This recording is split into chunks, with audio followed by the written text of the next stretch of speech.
Почитувани, го следите неделното интервју на Радио Слободна Европа.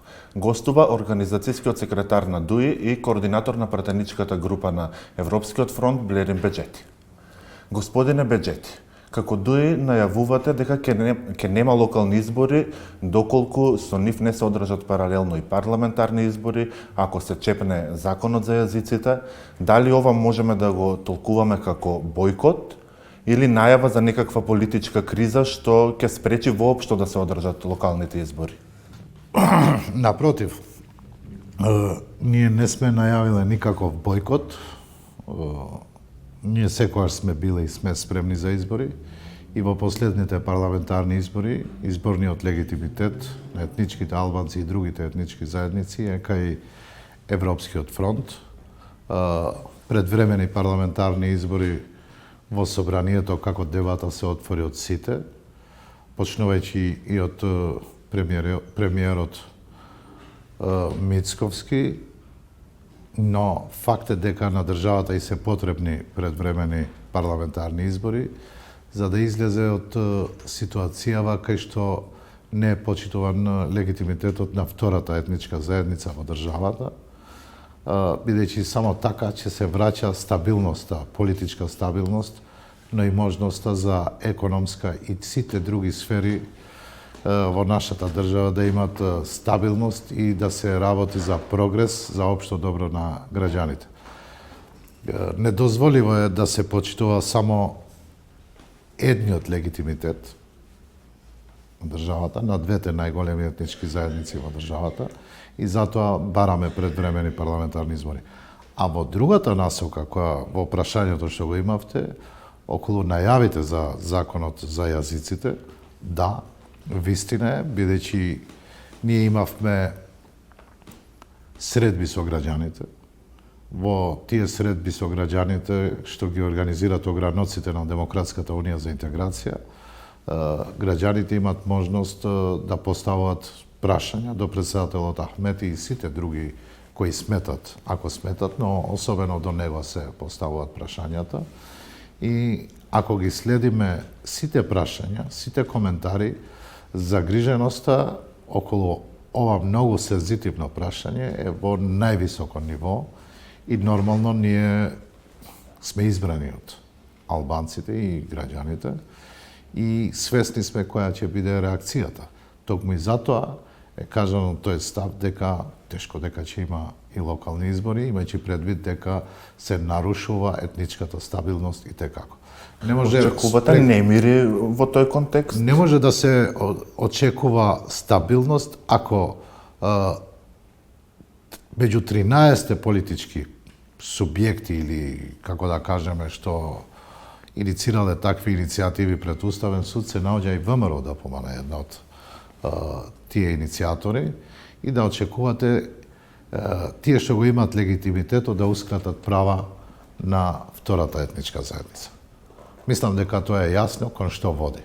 И не случајно ние сме имали и пратенички прашања и други ставови, политички ставови, и сме очекувале дека минимално од коректност и од почит према втората етничка заедница требало да се повлече таа иницијатива, а зошто да не да се дебатира за сите полиња за прогрес, а не за регрес за правата на албанците. На кој начин сепак ќе ги спречите локалните избори? Мислите дека ќе дојде до политичка криза? Секако ќе дојде до политичка криза ако се чепне во законот за јазиците. Дали веќе паралелно се подготвувате и за локални избори? Дали разгледувате евентуални кандидати, например? Ние сме сериозна политичка партија, неорганизирана партија во државата и се разбира дека во сите сфери се организираме и во овој сегмент нормално дека во партијата се работи, има одредени групи кои ги следат овие работни групи, мислам, согласно статут, генерален секретар, потпредседатели и така натаму, следат и во овој сегмент и ние секогаш сме спремни за избори. И неслучајно сме ги добиле како Демократска унија за интеграција од 2002 навака се добиени изборите во континуитет. Се договоривте веќе со коалицијските партнери во Европскиот фронт како ќе ги делите местата? И имајќи предвид дека има време до локалните избори, се разбира согласно тајмингот, така ги ја тераме и агендата. Значи, ни во овој период ни кандидати не се одлучени, ни за кандидати, ни со коалиционите партнери, не е дефинирано, бидејќи сметаме дека има време. Периодот пред нас, за жал, и во овој месец, еден параполитички орган како што е Уставниот суд, ќе експериментира во наводници во начело на правото со законот за употреба на албанскиот јазик. Но и Уставниот суд самиот рече дека не расправа за укинување на... Но тие не можат, иницијаторите или која и да е тактиката, не можат секој месец да експериментират со правата на втората етничка заедница во државата, имајќи ги предвид и ставовите на председателот на Уставниот суд и начинот на кој се гласа во Уставниот суд со етничкото гласање веќе е недозволиво и сите треба да ја превземеме одговорноста и да бидеме предпазливи, не да кратиме еден према друг, да се трудиме да кратиме права. Често од владеачките партии ве обвинуваат дека се обидувате да направите дестабилизација и дека е редно време да се помирите, дека сте опозиција. Помирени ли сте со тоа? Ние како политички партии најавивме и за жал бевме во право дека тоа е политички жаргон што го велите, најавивме дека непочитувањето на легитимитетот ќе има последици и се докажува и во практика дека има последици. Се укинуваше балансерот, без да се донесе закон што најавуваат цело време како мали деца секој месец. Овој месец ќе има, наредна недела ќе има. Една од начелата на правична застапеност од рамковниот договор произлегува. Законот за јазиците и ред други прашања. Ја гледате целата клима. Што значи се тоа? Не може.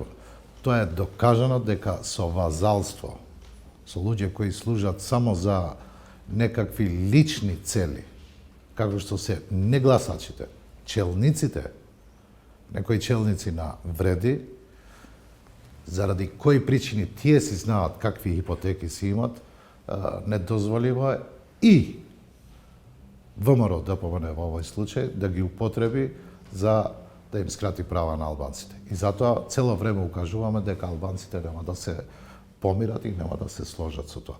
А ако тоа се смета реакцијата дека некој предизвикува политичка криза, не. Тој што иницира, тој што постапува, тој што носи одлуки, иницира политичка криза. Што треба да кажеме? Да укинат закон за јазици, диаспората се укина од секакви права скоро, само да плаќат даноци, балансерот и ред други работи. Што треба да кажеме? Се е во ред, дами и господа, представници од владеачкото мнозинство? Не, фала. Не сме избрани за тоа и немаме легитимитет да им кажеме така. Постојано се повикувате на легитимитет дека вие сте освоиле... А зашто служат изборите? Дека вие сте освоиле повеќе А зашто служат изборите, нека докаже некој. Од друга страна, по изборите во 2016 имаше слична ситуација во случајот кога вие како ДУИ формиравте влада со СДСМ, иако ВМРО имаше повеќе пратеници, да речеме. Ние сме ги повикале овластениве представници, а не да пуштат по медиуми блиски до ВМРО ДПМН, ако сметат и на оваа тема да отвараме еден сериозен разговор пред целата јавност, зошто не дојде до формирање на влада. Ние почитувавме изборен легитимитет и тогаш. Преговаравме со ВМРО ДПМН. Преговаравме за составување на влада. Зошто не дојде до формирање на влада? Има и актуелни министри и пратеници кои многу добро знаат. Но не е коректно ние од наше име да толкуваме како што се обидуваат од спротивната страна, не спротивната условно кажано, од нивна страна да коментират кои би биле нашите одлуки. Нека повелат на дебата, дали во собрание, дали во било кој медиум да разговараме дека ние сме почитувале и сме преговарале. Кога се формираше владата на ВМРО-ДПМН, Вреди и Знам, вие помогнавте со ваши гласови да се изгласа реорганизација на министерствата, а за возврат добивте адхок комисија што ќе прави надзор на правичната застапеност во институциите. Таа комисија досега, како што се сеќавам, имаше само конститутивна седница. Зошто не работи таа комисија? Добро, зошто работи, колку работи, како е предвидено, тоа ќе го прашате председателот на таа комисија, господин Талат Џафери, но докажавме дека сме во право и тогаш, бидејќи после тоа дојде и до укинување на мерката балансер и само се лаже јавноста дека се лажеше во суштина јавноста дека за 2-3 недели ќе се донесе закон за правична застапеност и еднаква застапеност и во хоризонтална и во вертикално, како што е предвидено согласно Устав и Рамковниот договор, и бевме во право, што бевме загрижени и што имавме таков став за да има таква комисија во собранието за да може да следи. Вие како колега не сте го прашале Џафери? И јас ги имам сите информации и во делот на таа комисија. Таа комисија 2 пати треба да му реферират сите институции на таа комисија и нормално се работи и во таа комисија.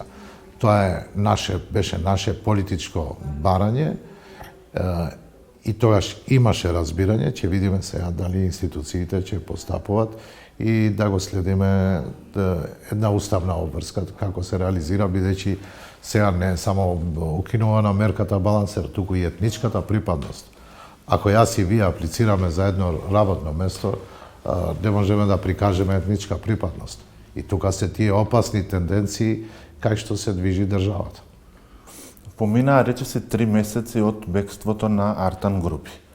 Кој е вашиот личен став? Требаше ли Груби да избега? Не е само личен став, туку и партиски став е. Секој што сгрешил према законот треба да одговара пред органите.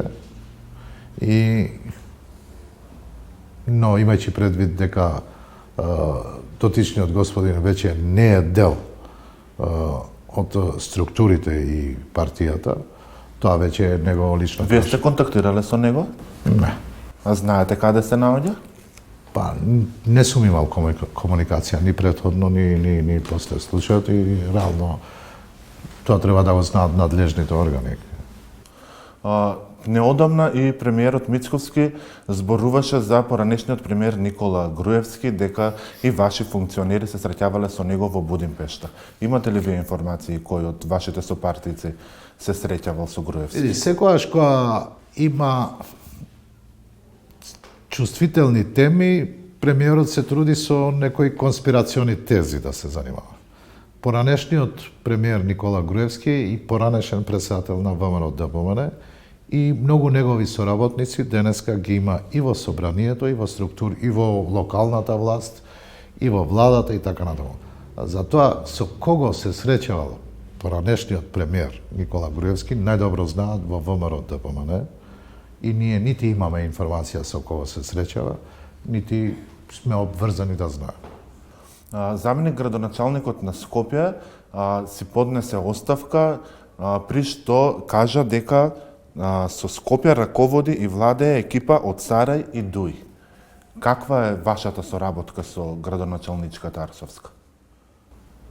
Па, градоначалниците и советниците си соработуваат и добро е да ги прашате нив колку се задоволни во донесување на буџетот, на амандмани која се расправат, бидејќи ако не се усвојува нешто во Советот, не верувам дека може да се реализира. А имајќи предвид дека сум бил градоначалник и ги знам приликите малку во Советот на град Скопје, бидејќи и Дуј таму има советници, доста нејасна е ситуацијата, бидејќи мнозинство и таму има ВМРО-ДПМН и повикани се тие да ги прашат. Спомнавте дека и вие бевте градоначелник, дојдовте од општина Сарај. Дали евентуално пак имате амбиции да се вратите на градоначелничката позиција, ете на изборите во октомври? Лично немам амбиции за такво место. Работиме како партија и утре да ги има локалните и предвремените парламентарни избори, ве уверувам и вас и јавноста дека ние ќе добиеме во ниво на цела држава. Ќе ги добиеме изборите. Господине Беџети, ви благодарам за разговорот. И благодарам и на вас. Почитувани, го следевте неделното интервју на Радио Слободна Европа. До гледање.